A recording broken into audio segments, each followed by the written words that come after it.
Okay, the last question. Hello, I suspect my daughter, 13 months old, is on the spectrum. We are in a parent-led intervention program and will be enrolling in CARD at the end of the year. My question is in regard to regression. New data exists that suggests regression is more common than previously thought. That said, how common is regression observed in children who are in the middle of their treatment? Does therapy help offset whatever that means? Regression. So 13-month-old, but I think when they said starting at the end of the year, I think this is a question that came in at the end of December. So maybe they've already started, but is regression while in therapy common, I think is the core of this. Yeah, so first of all, I'm really excited that the child will be enrolling in an ABA program. That is the best thing to do, and I highly recommend that.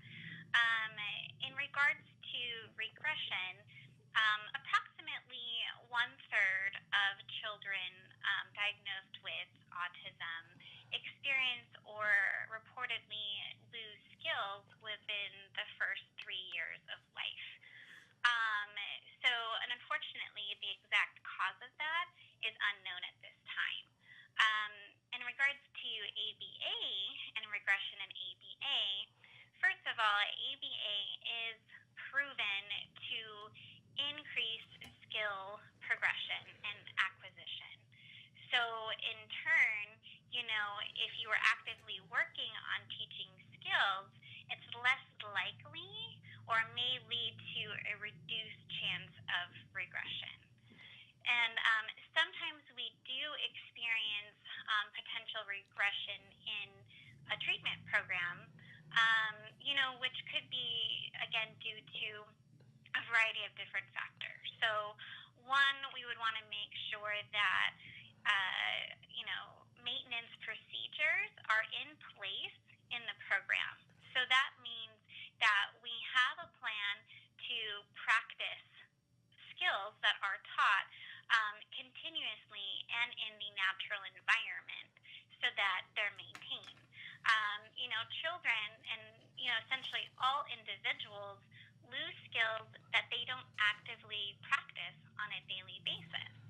So, as part of the program, we need to have maintenance procedures in place to prevent that loss of skills.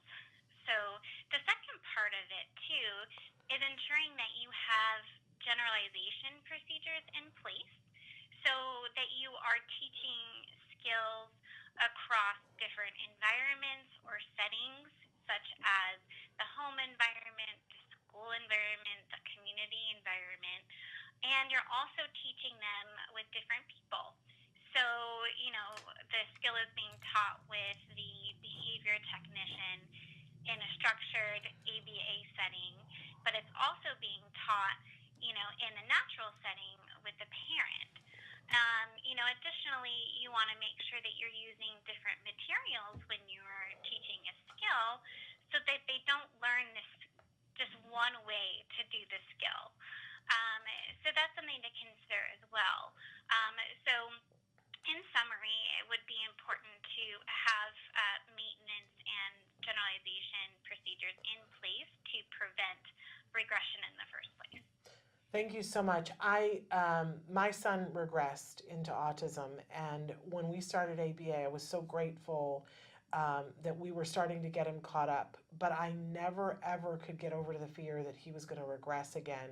And there were times when he would master a skill and then they would check it in maintenance and they would see that he hadn't maintained it and they would brush him up on it again. So he never ever was able to backslide for very far at all because we just kept up on things and on top of it, but I never got over the fear of it. I still have a fear that at some point he will regress. And he can wake up in the morning and be a little out of it, and I have fear. I'm like, oh no, what is this? So I hear the fear from this parent, and I just want to say that the fear is one thing, right? And I like to remind everybody, fear is false evidence appearing real. But if you're in there doing the ABA, good things happen. and your child, if it's a good ABA provider, your child isn't allowed to regress because they keep those skills up. So, Julie, thank you so much for being with us and for answering these questions. We really appreciate your expertise today. Thank you so much for having me, and anytime. Well, we will look forward to having you back on the show sometime. You have a great weekend.